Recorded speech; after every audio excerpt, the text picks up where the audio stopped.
Welcome to the presentation for the paper Live and Interactive 3D Photo Manipulation under the microscope using virtual reality. The whole paper is governed by the question how to make complex 3D shapes accessible for photo manipulation experiments. Why is this important? State-of-the-art microscopes are able to take such beautiful images in 3 and 4 dimensions today. However, biologists are not only interested in beautiful images, but they would like to extract quantitative data out of their experiments or even manipulate the sample.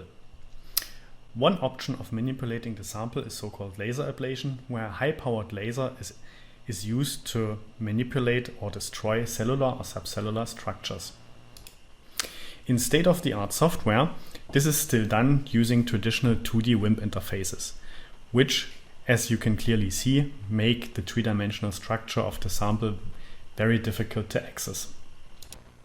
For this reason, we are introducing microscenery, a software that enables to plan and execute 3D ablation experiments in virtual reality, while you are still able to use existing microscopy hardware.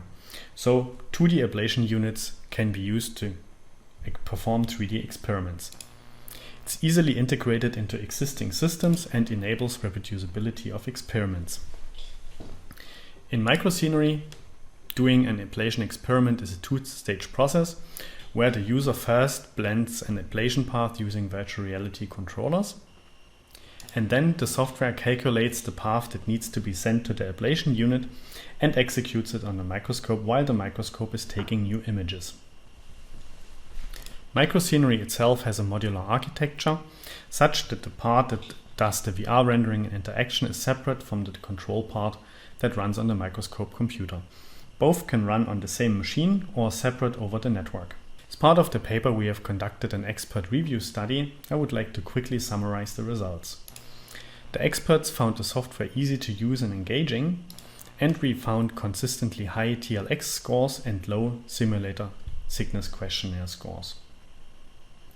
All experts agreed that VR-powered ablation can enable novel biological experiments, but people still found the 3D volume rendering a bit confusing if they were only used to 2D images, and it was also suggested that augmented reality might help when microscope adjustment is necessary. For more details, we would like to refer you to the paper and also to our software repository where you can find the source code of microscenery.